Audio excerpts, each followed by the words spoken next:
Alright everybody, we're going to try this again, because the last time I did this, I'm not even going to explain. Welcome to episode of Psycho's Platters, episode 210. This is going to be various goodies of all sorts. I think that's what I'm going to call it too. Always sponsored by coffee each and every time. You know what, guys? I'm sorry, I had a crappy day.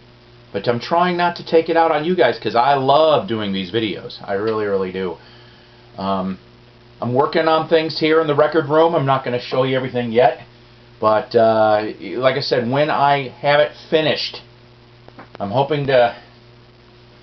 Well, you know what? I'm hoping between Thanksgiving and Christmas, I will have the record room finished, and we will do the 5th anniversary special. I'm glad to be back. If you guys haven't checked out the Neil Young review video that I did, if you like Neil Young, go check that out. We're going to do a review episode. I think the next one after this will be the new Cheap Trick Christmas album. Yes, I've got that on CD. Various goodies I want to talk about today. Oh, hang on one second. There's one thing. Oh boy, talk about not being entirely prepared. Sorry, hang on a minute. Of course. Where the hell is it? You're kidding me.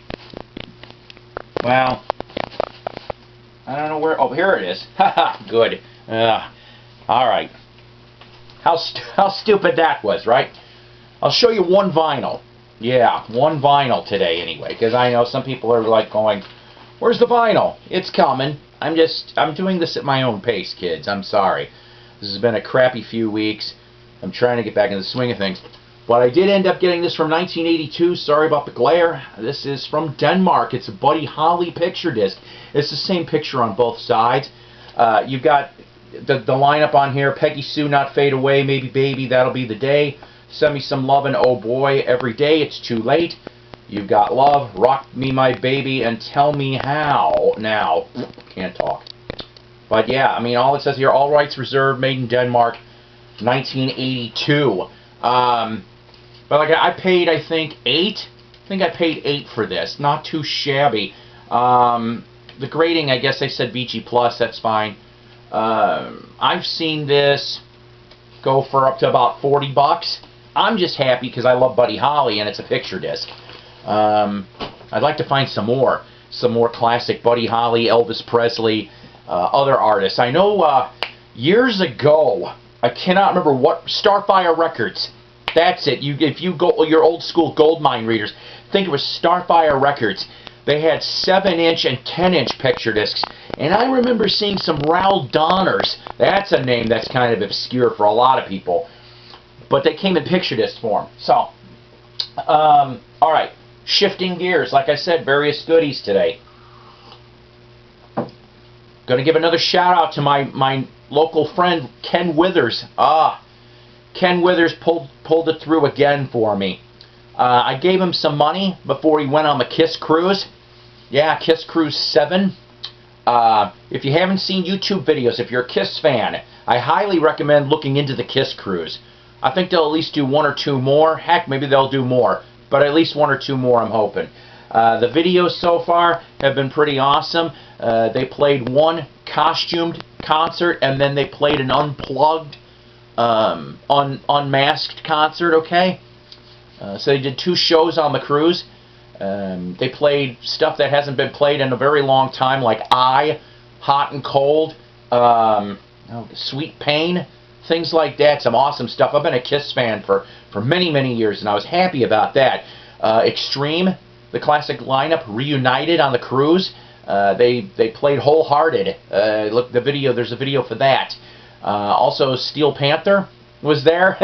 I like Steel Panther. I really do. I've seen a few videos of theirs, and they get the spirit of rock and roll from the 80s style just right. Nuno Betancourt ended up guesting on Hot for Teacher, not on guitar, but on drums. Go figure. Didn't know he was a decent drummer. It's like, wow. And then Bruce Kulick and Bob Kulick were also on the cruise. I'll talk about them in a minute. But this was the awesome stuff that Ken was able to get me. A beautifully signed drum head with the Kiss logo on it with Eric Singer's autograph. I would love to get the rest of the lineup eventually on this, but I really do love this. Totally awesome. I have an idea on a shadow box that I want to do for this one with getting the current lineup of Kiss. And by the way, I like all lineups of Kiss. The Fab Four, the original four are always going to be close to my heart, you know, in spirit of Kiss. But I like all the members. Every one of them contributed, in my opinion, to the legacy called Kiss. Also, I didn't get Bruce's newest, but I got his 2003 album, Transformers. He signed that for me. I thought that was totally awesome. That's basically my third Kiss autograph I've got. Well, maybe four. And also, Bob Kulick, Bruce's brother's got a new one out. Skeletons in the Closet. It came out just not too long ago. Also signed a pick too. Cannot wait to listen to this. This is the front. This is the back. Bob Kulick was the one that almost ended up in Kiss when it first started out, but Ace got it. So from what I'm told, it came down to Ace and Bob Kulick. Ace got it, and but Bob ended up still being in the orbit of Kiss, so to speak. The main contributions that I remember correctly, the Kiss Alive 2 from '77. The 5 studio tracks, he's on 4 of the 5, playing basically Ace's role. The only one that he doesn't play on is Ace's Rocket Ride. So I can't wait to listen to this. He also ended up going to Balance. That was a band that had former members of the Blue Magoos and AC/DC. Bass player Mark Evans was in that band at one point, and he's just been in rock music for over 4 decades. Really cool. I'm so glad Ken was able to get me those signed as well. Also, I want to talk about briefly some other signed CDs. You like Southern Rock Boogie? Do you like 70s Southern Rock Boogie? Black Oak, Arkansas. Yes, I've been a big fan of Black Oak for about 10-15 years. And this one here, I'm very surprised to see on CD. This was out in '86, the album came out originally. It's a UK import, Heavy Metal America Records, but the Black Attack is back. It's basically Jim Dandy and Ricky Lee Reynolds for original members. And then Michael Gnarly Dude Martin played guitars, and there was a bunch of other people on here. The guitars on this album cook. They are really good. This thing should have been at least a mini hit back in '86. I don't know why it wasn't. Some of the songs are a little strange, like The Wanderer. I don't know, kind of weird. And of course, only Black Oak could get away with I Like a Girl with Big Titties. Yes, that's the last track on here. This is the front, this is the back, and like I said, Ricky Lee and Jim Dandy signed it for me. And then this one here, 2013, this was the Atlantic Atco put this out. It's called Back There and Over Yonder. And it comes with a neat little booklet. Jim Dandy on the front and a nice photo in the back on these guys. But 5 new tracks at that time, along with Jim and Ricky Lee. Pat Doherty, who was the original bass player, played on him. Jimmy Henderson, who was guitar player from '75 to '79, I think. He was on there, and Buddy Church, who's been with them on and off since the '80s, if I remember correctly. And unfortunately, though, Jimmy Henderson and Buddy Church, rest in peace, they're gone now. And but you know what? Get this if you can. This is out of print. All these are out of print. BlackOakArkansas.net. That's right.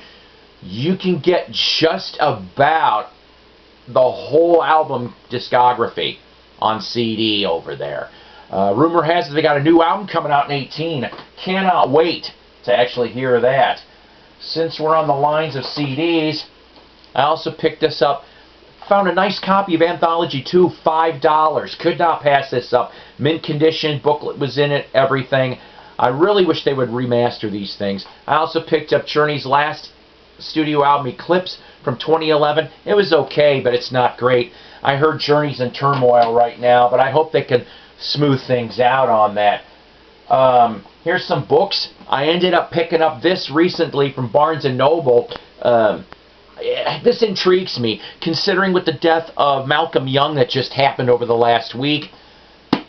Bon, The Last Highway, The Untold Story of Bon Scott and AC/DC's Back in Black from Jesse Fink.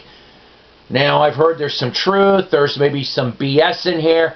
I don't care. I just got it to read. I guess he did a book on the Youngs too recently, and I got to snag that thing. But one of the questions is, how much did Bon really work on Back in Black?